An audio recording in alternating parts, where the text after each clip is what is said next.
To assist with our women's basketball preview episode, there's no better guest to bring on than the head coach of the women's basketball team here at Maryland. Coach Brenda Frese, thank you for joining us. Yeah, thanks for having me. Sweet. So one thing you talked about today in the press conference is that exciting team, but got to make sure you stay healthy. When I look at the non-conference schedule, I think it's fair to say it's one of the easier non-conference schedules you've had while you've been here. You guys don't go on the road for about a month. Is that something that went into, just trying to keep the team healthy and, get connected early in the season? Yeah, I think twofold. When you build these schedules a year out, I thought last year's schedule for us was too difficult just given the slate of the conference race and just those games that you have in and night out. I think are take its toll on you.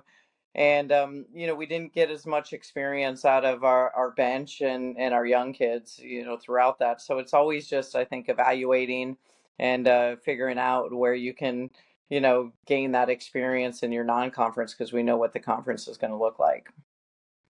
Speaking of that roster, made a couple big additions this offseason. We had one of them on the podcast, Alucci. In the preseason, in this open practice, I read she played a lot of point guard, which isn't something she did a ton of at Duke. Can you just tell us a little bit about your plans for her and for that position? Because obviously graduating Cheyenne and Sarah, you have an opening at that spot. What are your kind of plans for Alucci and your plans for the one this year? Yeah, well, that was a surprise to me because she didn't play the one. So, definitely I think, she's a ball handler in the sense of like we play fast and we let our players more than just our point guard bring the ball in our transition. But she is not a point guard. And although she's doing a great job like distributing and run, playing her role, but she's an elite level, off the ball. We have three really talented point guards that between Leia, Addie, and Kendall that will all be running the point. And I like that all three are really different. And so depending on what we're going to need in each and every game is going to kind of, really make the ultimate decision of who plays where. Like I've said, I think two of them could be on the court at the same time as well, just because of what they bring to the table. Speaking of Kendall, she's a player I think a lot of us were intrigued about last year. A Washington Post All-Met Player of the Year, came in, a lot of hype. She was hurt for most of the season. What have you kind of seen from her this offseason, and are you expecting her to play a big role in this rotation? Yeah, I mean, she's got a year under her belt, so she's not that true freshman and having to kind of go through those growing pains. And so we're finally seeing a healthy Kendall Walker, which has been a long time coming. And the kid is a winner. I mean, she has a championship pedigree coming from St. John's and has always performed on the biggest stage. And he has done a really good job. I mean, obviously, defensively is where she hangs her hat, but she's done a really good job of knowing when to score and knowing how to get us into an offense and then playing hard on both ends of the floor. As we continue to move through the roster a bit, I think the biggest surprise to me who jumped in the portal was Yarden Garzon, one of the best players in Indiana basketball history. I was personally very surprised to see her jump in the portal. What was your reaction when you saw that she was in the transfer portal, and then what was the process of getting her here to commit to Maryland?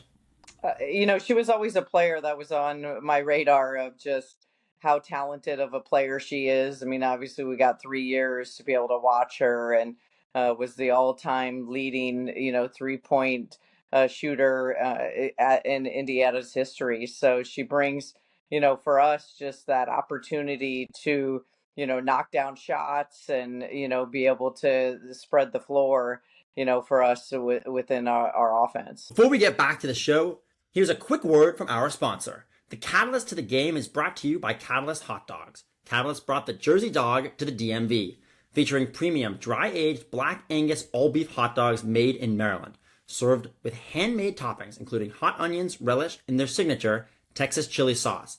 And don't miss their original garlic knot dogs. Catalyst always offers vegan dogs as well as gluten-free buns. Shout out gluten-free buns, because Catalyst has food for everyone. Find them in CQ Stadium in Section 14 and the Xfinity Center in Section 210. Tell the people a hot dog is a sandwich. All right, now here is more Under the Shell. And also, looking at the roster, brought in 3 players internationally. Was that something, I mean, that's something you've done a bit in the past, but what kind of led this offseason to want to pursue players outside of the country? And what are the biggest challenges with doing that in recruiting? I know language is obviously an issue, but what makes that harder? We've always had a minimum of two international players. Like clearly this year we have five, and we already had Issy that was from London, and then Yarden having that experience already, 3 years in the States. But times have changed. A lot of international players are now seeking out to come over here. So of course we're going to be open to that, and evaluate what's in the best decision for us as a team and as a program. And so, when Leia came into the fold, that was one that had senior national team experience, and just knowing that we are so young in that point guard position, we need to have some experience there to be able to navigate those waters. And then to be able to find those late ads with both Maria and Nicole in the post position, we felt really fortunate to be able to lean on our contacts to be able to kind of fill that void, because once we lost the size of Gracie Merkel, we knew we needed to we had all the right pieces on this roster, and so we knew we needed to add those post pieces into the fold, and we're really fortunate to be able to get those two. I know you brought up Gracie Merkel. That was a weird one, I think, for all of us to follow. You said today that you just kind of have to ask Gracie, but from your perspective, can you just kind of give us the timeline? Was committed there, so just had a change of heart and decided to go back. Did she end up giving you guys really a reason, or was it just kind of like, I'm going back to Penn State? Yeah, I think the timing was unfortunate. We had the same thing happen to us a year ago, in the portal, although, she was much quicker, IA, when she decided to go to Utah and take her commitment back. It was within the week. So timing is impactful. I mean, when you wait 6 to 8 weeks and wait for the transfer portal to close, I think that's tough. And so again, not knowing, just what took place there, and why we waited so long. But hopefully in the future, for situations like this, rules need to be put in play so you can, protect your rosters. But again, I just feel really fortunate. I'm a strong believer everything happens for the right reasons. And the two that we've added into the fold with Maria and Nicole have been phenomenal additions for us. You've clearly really, I think, prioritized size in this next couple of recruiting cycles we've seen. You brought in more wing size, in the offseason with Yarden. How much of a focus was that for you? Because it's been something that you've talked a lot about, is rebounding and getting away kind of from having a traditional five. It's felt like the past couple seasons. Is that a focus for your program that you're kind of prioritizing moving forward, or is it just how the recruiting cycles have shooken out? Yeah, I mean, a lot, you are at the mercy of where those different cycles are at. But I know for us, if we want to be able to run, we have to be able to rebound, and so that size is impactful, to be able to have some of that dominance on the glass. So when it's available, you've got to be able to go take that, so you can run your system that you want to be able to have. It's been a little bit since you guys, I mean, by program standards, it's been a little bit since you guys won a Big Ten title. It's obviously a tough conference this year, but without Juju Watkins at USC, you guys are right at the top of the fold. What gives you the most confidence? You've seen this league so many years. Like, what about this team do you think is the main reason why you could win a conference title? And then what do you think, I know it's early, obviously, that you need to really see in those kind of off non-conference and early conference games to convince yourself, like, hey, this is a championship contender? I mean, the league is really, really tough. I mean, you've got 18 teams now, and you stretch all the way to the West Coast. So I don't know that in any season I can pinpoint to a non-conference to be like, oh, this is a championship team, and we're going to win it all. I think those are always our goals, and I think we've put the right pieces and players to give ourselves an opportunity to be in that position. But a lot of things got to unfold in the right way, and that's in your home games, your road games, staying healthy.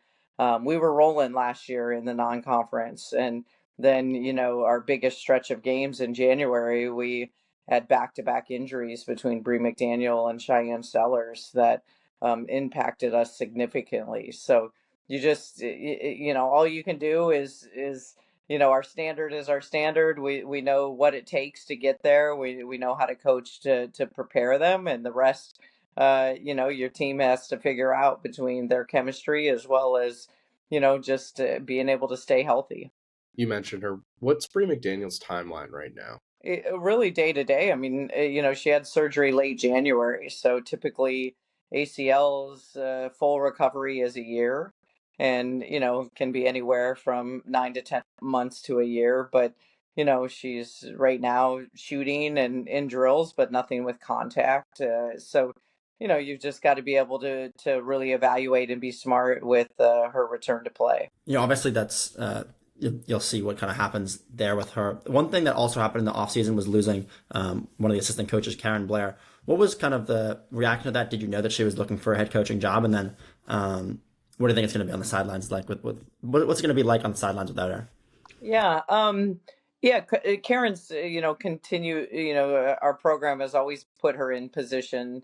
I think whenever your program is successful, your assistants are always going to have those opportunities. And Karen has been up for numerous head coaching positions in the last 3 years. This one made sense. There was a direct line from the athletic director at the time, Jay Batts, who had worked at Maryland and VCU ties. So she was a front runner all the way, and to really be able to get your first position, head coaching position in the ACC. I mean, Karen has long overdue for a head job, and has paid her dues in the amount of years. So really, really happy for her, and I know she's going to build great things there. And then for us, we were really fortunate to be able to grab Carly Coons as the Samford head coach. And for us, in the 2 scrimmages we've already had, she's an offensive, guru. And I love the fact, like, I feel like, we have, really been able to add another head coach on our staff. So I'm really looking forward to this time that we're going to get to spend together. Brenda, who's a player that you think fans should kind of shift their expectations on, or is flying under the radar in your eyes that you think is primed for a big year so far that you've seen this offseason? I think fans are really going to enjoy Lucci. I mean, I don't know if she's flying under the radar, but she's someone with like a high motor. Issy, is also someone who has been waiting a long time. When you talk about just so, they don't know, her game, and as she has sat out for a year, and that inside post presence that she's able to give. And probably the biggest surprise has been, we've had a year with Issy, so we know what she can do. Our fans don't. But biggest surprise has been probably Maria. She's come in and having the ability initially to speak the language, to see in the past 2 months just her development verbally to the language, as well as just her game. I mean, she's going to have an immediate impact on us, and down low in that post position. She just has a feel for the game that you don't need to speak English to understand how she plays. And she has a really high IQ. She's picked up our offense, our defense very, very quickly compared to, your normal freshman when they're coming in for the first time learning your system. She has just accelerated everything at a really high rate. All right. Well, we're going to give you some superlatives here for the preseason, so this might be tough to answer. I do want to say, by the way, going to get Duke and Indiana transfers, fans were very happy about that. Picking from Maryland rivals. So to kind of start the season off, just going to give you some rapid fire questions. I just kind of want you to give us the first thing that comes to mind. For one, who's the best shooter that you've seen so far on this team? You brought in a couple of good ones. Who stood out to you from behind the arc? Yeah, Yarden for sure. I mean, she's on top of what we already have with KK and Sailor, but Yarden, spends a ton of time in the gym. I think that was expected. Your favorite thing about the new performance center?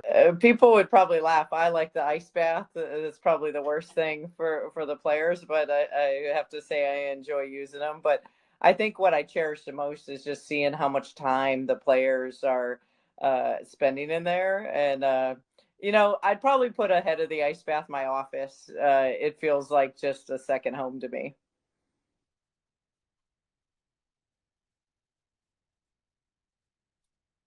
I don't really have that kind of time. I did go down the rabbit hole to take in 10 minutes to understand what they were even watching. And after that 10 minutes, I was pretty good. I knew what they were up to. And then I don't have that kind of time commitment that I could put forth. Yeah. What's your favorite recruiting trip you've gotten to do this cycle? You're bringing in a lot of these international players, so we're just wondering: has Brenda been to Croatia? You gone to Greece? Like, where have you? Where's the coolest place you've gone now for a trip, even if it's in the U.S. still? No, this past summer I was able to go with Leia. She was playing with her senior national team. I went to Bologna, Italy. So, just that opportunity to go over there. I love going overseas. As many windows and opportunities I can get, I'm going to do. So it was great to be able to get out there and support her.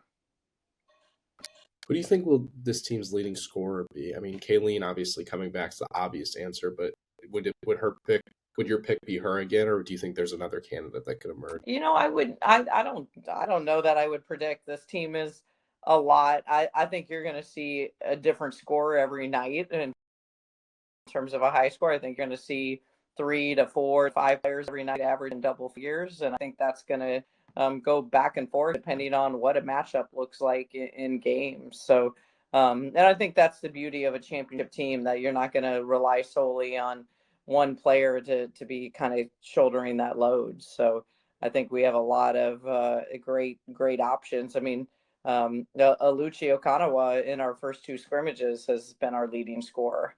And if you would have told me going in, I wouldn't have predicted that. And so she's been really, really consistent. And I think you're going to see that ebb and flow. I think you're going to see a lot of freshmen play in this year that are going to also have a big impact. Do you think there's going to be any new Brenda recruiting memes that come out of this season? Are we going to get a new Twitter meme maybe? Sam, I mean, you might have to be in charge of that. It's kind of it kind of unfolds as, a recent one. The players have, kind of taken on this theme of Brenda's baddies. So you have to, I don't know where all that came about, but different things kind of take upon themselves. And we'll look forward to watching the season. Yeah, appreciate it. Thank you.